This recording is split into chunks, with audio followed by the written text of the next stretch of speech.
እንግዲህ ሁላችሁም እንደምታውቁት በርካታ የፋኖ ኃይል አለ። የፋኖ ኃይል በአማራ ትግል ላይ ብዙ ጣልቃ ገብነት አለ። ከውስጥ እስከ ውጭ በፍላጎት ትግሉንም ወይም አጠቃላይ ፋኖንም ወደ አንድ ሊያደርገው አልቻለም። በዋነኛነት ይህን ትግል በበላይነት የሚመሩት ወይም ደግሞ ተጠልፏል። የተጠለፈውም በህወሓት በሻዕቢያና በግብጽ ነው። ከነኚህ ሰዎች ጋር ሆኖ የአማራን ጥያቄ መመለስ ይቻላል ወይ ነው። እንደ ሀገርም የኢትዮጵያንና የኢትዮጵያን ህዝብ ጥያቄ መመለስ ይቻላል ብለን ካሰብ አይቻልም። ህወሓትም ሆነ ሻዕቢያ ባጸደቁት ህገ መንግስት ነው እቺ ሀገርም እየተተራመሰች ያለችው፣ ህዝባችንም መረጋጋት የሚያቃተው።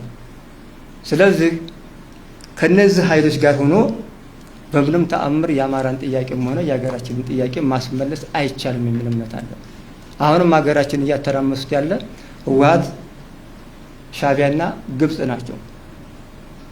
ብር ይመድባሉ፣ ተተኳሽ ይሰጣሉ፣ መሳሪያ ይሰጣሉ። አሁንም አገሪቱ እንዳትረጋጋ እንዲያውም ጦርነቱ እዛው አማራ ክልል ላይ እንዲካሄድና ትርምሱ እዛው ባለበት እንዲቆም ህወሓትም ቢሆን ሻዕቢያም ይሄ ጦርነትን በሩቅ ማስቀረት የሚል ሳይንስ አለ በሚሊተሪ ሳይንስ።